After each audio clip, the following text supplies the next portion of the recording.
Hi everybody!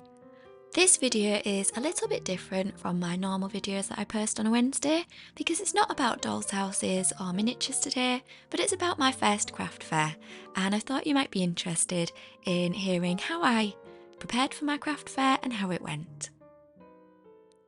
I've been preparing for my craft fair for quite a long time, so I've taken all little bits of footage from different moments and pieced them together so that they're in some sort of sequence. So you might notice that I have different sleeves or different nail varnish, or it might be filmed at different times of day, and then it's all being pieced together. So I have been making greetings cards and art prints, which I sell on my Etsy store, and I'll pop the link in my description below if you want to have a look. I signed up for this craft fair quite a few months ago, and I knew that it would be my first one, so I've been putting lots of thinking into it for the months leading up to it. So one of my first tasks was to make sure that I had enough materials to make the amount of products that I wanted. This was difficult because I wasn't sure exactly how many products I would need, because I didn't know how many people would come to the stall at the craft fair. Now, I'd written a list of how many of each card I wanted to make and how many of each print, but it was obviously a risk because I didn't want to make so many that might not sell because I didn't want to waste any of my materials. I'm so glad that I bought this desk during the summer because it has a 5 foot by 4 foot tabletop, which meant that there was lots of space to do the printing, trimming the paper, scoring the cards and making everything.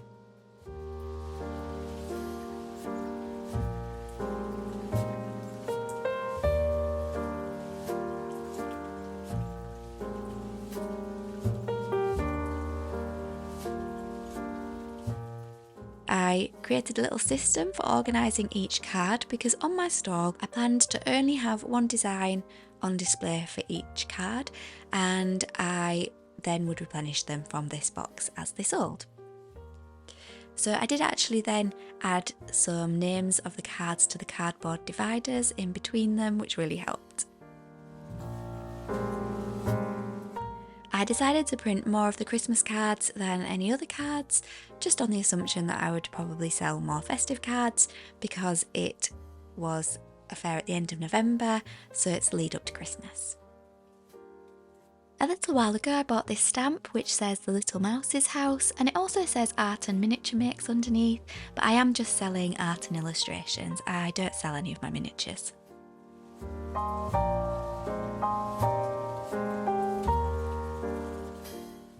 And I'd bought this tape. This tape is actually border roll for bordering a display board, and I'm using it for bands to wrap around packs of cards.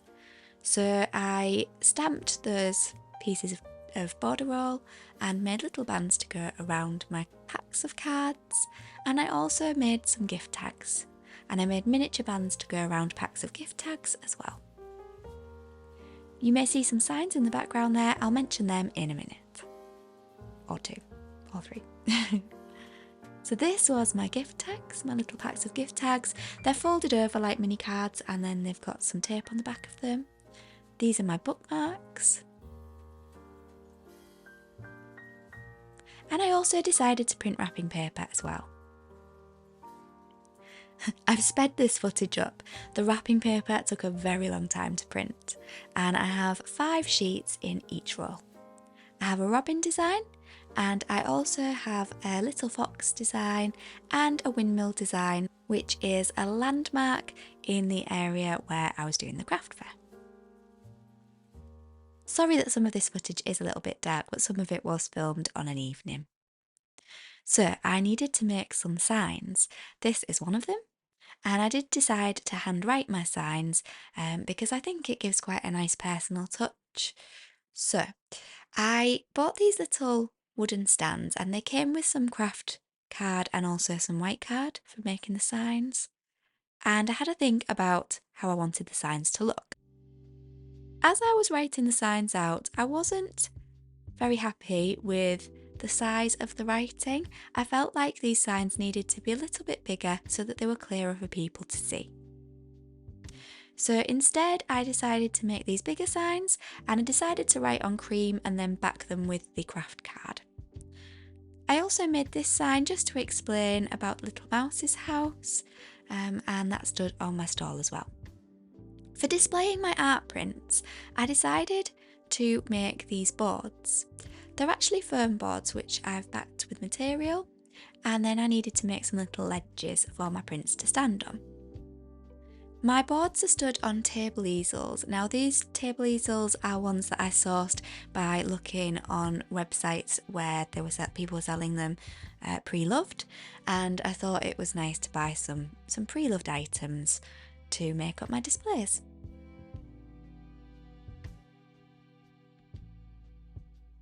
So I had to decide how to make the ledges for the prints to stand on, and I wanted quite a natural material to use. I did consider wood, and in the end I actually decided to use some cork strips because they were lighter but strong enough to hold the prints in place.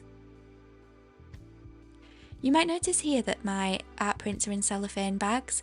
I made the decision not to sell them in cellophane bags, so I'm just sticking with these bags so that I can use them all the time at home just to keep my artwork safe, and then I can reuse them each time I print a new print. But they're not sold with the cellophane bags at the craft fair. Obviously, if you're doing something similar yourself, make sure that you're reading any instructions and following them on things like glue. And please don't copy any of my methods, as I always say, because I'm not an expert. So as well as making my products and the stands to display them on, I also needed to consider the bags that I would give customers when they made a purchase. So I went to the Dunelm Knit and Stitch group with my mum that I go to once a month, and unfortunately I wasn't able to do any sort of textiles work or artwork due to my wrists, but I was able to take my little bags with me that I'd ordered, so little square paper bags which I could gently just stamp so that they had my branding on them. This is what Mum was making, so she was busy making little miniature wreaths as Christmas decorations for her house. And I sat next to her and slowly and carefully stamped all of my bags.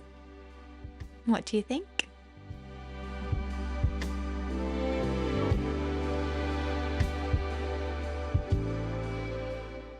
So as well as these little bags to put the cards in and the bookmarks and the gift tags, I also bought some larger bags that fit the size of the art prints with their mounts. I've also made some business cards. I'm not actually very happy with these business cards. When I make them again in the future, I'm going to do them on, I think, cream card so that the writing is a little bit easier to read. But I still use these ones because I'd already printed them and I didn't want them to go to waste. So I did use these ones on the stall. So on the front they show my Little Mouse's house symbol, logo, and my Etsy web address, and on the back there's a little bit of information and also the link to my YouTube channel. Now over the past few months I've also been looking out for any materials that I can use as tablecloth on my stall, and I also found this t-shirt printing kit which was in a Dove House shop, and I decided to buy it to make my own logo on my tablecloth. So I also bought all of the fabric from Dove House, and it was really nice to know that this money was going to a good cause. Of course I read all of the instructions first and made sure that I followed them. And my cat joined me whilst the sun was beaming in through the windows. Now for making the logo, I had 2 A4 sheets of paper and I wanted the logo to be about A3 size. So I decided to make a design that would cover the 2 sheets, but it did mean that when I was ironing it onto the fabric I had to be really careful to make sure that the 2 pieces matched.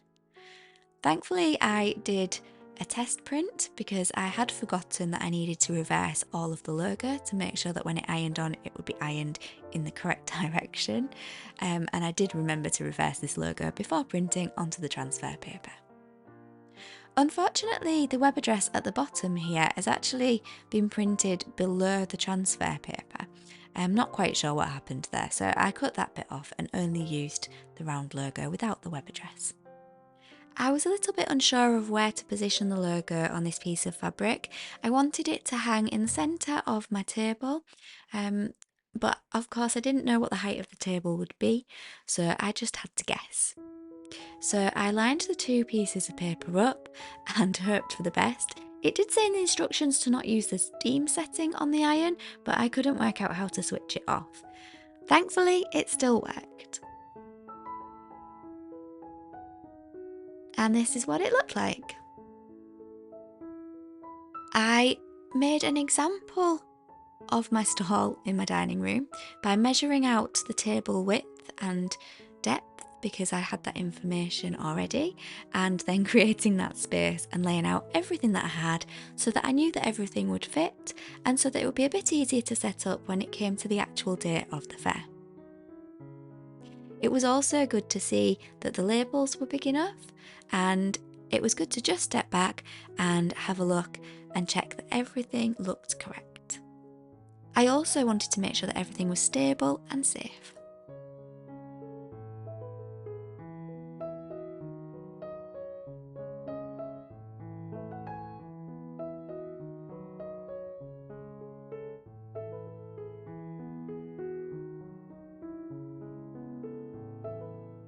And at the back here is where I had my sign talking all about my Little Mouse's House business.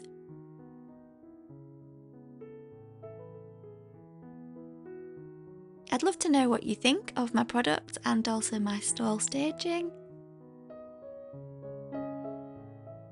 And when I was happy with everything, I packed everything away into boxes and popped it all in the hallway, ready to pack the car in the morning. There were a lot of boxes and also some quite large items, including the boards that I was going to stand the prints on and my easels. And the day of the craft fair came and it was raining, and I was worried about my products getting wet when we took them to the car. Amazingly, it stopped raining when it was time to move them to the car, and it stopped raining when it was time to move them from the car and into the place where the craft fair was being held. So this is the stall once it was all set up and ready to go, and I was really pleased with how it was looking. Now this was my first ever craft fair, and I absolutely loved it. I really enjoyed meeting everybody there. Thank you so much to all of the organisers of the craft fair. And it was just so good to talk to all of the customers and also all of the other craft stall holders too. So I had so much fun that I just really want to do another craft fair now. And unfortunately, I'm not booked onto any more. And I would love to do some more before Christmas, but I think that they're all fully booked by now, because I think you have to book onto these craft fairs quite early in advance for the ones in the lead up to Christmas especially. So I'm already thinking ahead to look at which ones I can book for next Christmas, which I know is ages away, but I just loved it so much. Now obviously I know that not everybody could come to this craft fair, so if you are interested in any of my products, they are for sale on my Etsy shop. The prints aren't sold in the mounts because of the way that it raises the postage and packaging costs, so they're sold as A4 prints, but the cards and the prints and the bookmarks too are for sale on my Etsy shop. The gift tags and wrapping paper aren't for sale, but if you are interested in buying anything that you see on my stall that isn't on the Etsy shop, just give me an email on Etsy and I will upload them for you. I don't know if I have to say that that's an advert, but obviously I'll say it anyway just in case. There's an advert for my own shop, The Little Mouse's House, which is on Etsy. And I was just so pleased with my first craft fair, so thank you so much for listening. Hopefully this video might have helped anyone else who's setting up for their first craft fair, and I hope that you've enjoyed watching it. I'll see you soon, and please do leave a comment. I love to read them all. Bye!